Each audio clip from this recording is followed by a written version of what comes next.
పేరు జయలక్ష్మి, ప్రగతిశీల మహిళా సంఘం రాష్ట్ర సహాయ కార్యదర్శిగా పనిచేస్తున్నాను.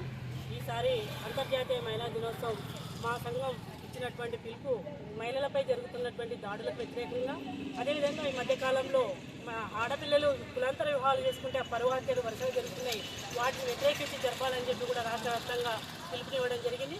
అందులో భాగంగానే ఈరోజు నారాయణపేట జిల్లా కేంద్రంలో ప్రగతిశీల మహిళా సంఘం ఆధ్వర్యంలో ర్యాలీ, ఇక్కడ మీటింగ్ నిర్వహించడం అనేది జరుగుతుంది. ఈరోజు అంతర్జాతీయ మహిళా దినోత్సవాన్ని ప్రపంచవ్యాప్తంగా కూడా మహిళలు తమ హక్కుల కోసం నినాదించేటటువంటి ఒక దినంగా జరుపుకుంటున్నటువంటి పరిస్థితి ఉంది.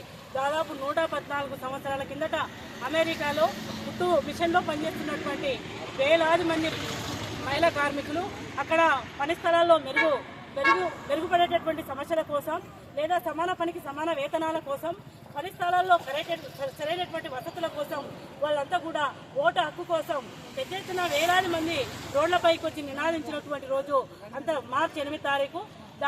ఆ రోజు చాలా మంది వేలాది మంది తమ సమస్యల్ని పరిష్కరించడం కోసం, కనీసం 3 పూటల తిండి కోసం కూడా చాలని వేతనాలకు వాళ్ళు పనిచేస్తున్నటువంటి పరిస్థితిలో, వాళ్ళు పనిచేస్తున్నటువంటి కార్ఖానాల్లో సరైనటువంటి గాలి వెలుతురు లేనటువంటి పరిస్థితిలో వేలాది మంది కార్మికులు పనిచేసి బగ్గినటువంటి పరిస్థితి ఉంది. ఆ సమస్యల్ని పరిష్కరించుకోవడం కోసం వేలాది మంది రోడ్లపైకి వచ్చి నినాదించడం జరిగింది.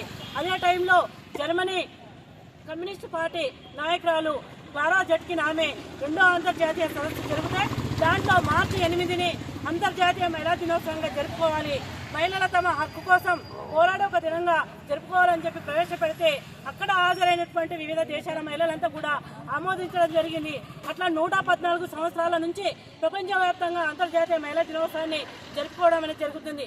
114 సంవత్సరాల కింద మహిళలకు ఏవైతే సమస్యలు ఉన్నావో అవి ఈ రోజు కూడా అంతిమంగా పరిష్కారం కాలేదని చెప్పి కూడా ఈరోజు మేము భావిస్తూ ఉన్నాం. ఈరోజు దేశవ్యాప్తంగా ప్రపంచవ్యాప్తంగా చూసినా మహిళలపైన ఎక్కడ పడితే అక్కడ దాడులు, అత్యాచారాలు, హత్యలు ఈ రోజు కూడా పెరుగుతున్నటువంటి పరిస్థితి ఉంది. మహిళలు ఇంటి నుంచి బయటకు వస్తే ఇంటికి తిరిగి సక్రమంగా వస్తారా, ఒక రక్షణ లేనటువంటి పరిస్థితిలో ఈరోజు మహిళలు ఈ దేశంలో కొనసాగుతూ ఉన్నారని చెప్పి కూడా మేము భావిస్తూ ఉన్నాం. ఈ రోజు కూడా మహిళలు సమాన పనికి స్త్రీ పురుషులకు ఇద్దరు కూడా ఒకే రంగంలో పనిచేస్తున్నప్పటికీ కూడా వేతనాల్లో చాలా డిఫరెంట్గా ఉన్న మహిళల సమస్య పరిష్కారం కాలేనటువంటి పరిస్థితి ఈ దేశంలో కొనసాగుతూ ఉంది. ఇది వెంటనే స్త్రీ పురుషులకు సమాన పనికి సమాన వేతనం ఇవ్వాలని చెప్పి కూడా మేము భావిస్తూ ఉన్నాం. ఈ రోజు ఓటు హక్కు, అప్పుడు ఓటు హక్కు లేనటువంటి పరిస్థితుల్లో మహిళలు ఓటు హక్కు కోసం నినాదించి ఓటు హక్కు సాధించుకుంటే ఈరోజు ఓటు వచ్చిన తర్వాత కూడా మహిళలు సంపూర్తిగా అంటే వాళ్ళు ఆలోచించే ఓటు వేసేటటువంటి పరిస్థితుల్లో లేరు. ఇప్పటికీ కూడా మారుమూల గ్రామాలలో, మారుమూల తాండాలలో పురుషానికి భావజాలం కింద ఉన్నటువంటి మహిళలంతా కూడా వాళ్ళు చెప్పినటువంటి వాళ్ళకే ఓట్లు వేసేటటువంటి పరిస్థితి కూడా ఈ రోజు కూడా కొనసాగుతూ ఉంది. ఇది కూడా మారాలని చెప్పి కూడా మేము భావిస్తున్నటువంటి పరిస్థితి ఉంది. ప్రధానంగా ఈ మధ్య కాలంలో కులాంతర వివాహాలు చేసుకున్నటువంటి వాళ్ళని వరుస పెట్టి హత్య చేస్తున్నటువంటి పరిస్థితి ఉంది. ప్రధానంగా నల్గొండలో 3 ఏళ్ల కింద ఒక అబ్బాయిని, మొన్న కూడా ఒక బంటి కృష్ణ అనే ఒక అబ్బాయి కులాంతర వివాహం చేసుకున్నాడని చెప్పి కూడా ఆయనని ముక్కలుగా పొడిచి చంపడం అనేది జరుగుతుంది. ఇది దేశంలో పెరుగుతున్నటువంటి పరిస్థితి ఉంది. దీన్ని ప్రభుత్వాలు హరికట్టాలి. ప్రజాస్వామికవాదులు కూడా ఈరోజు దీన్ని వ్యతిరేకిస్తున్నారు. దీన్ని మేము తీవ్రంగా ఖండిస్తూ ఉన్నాం.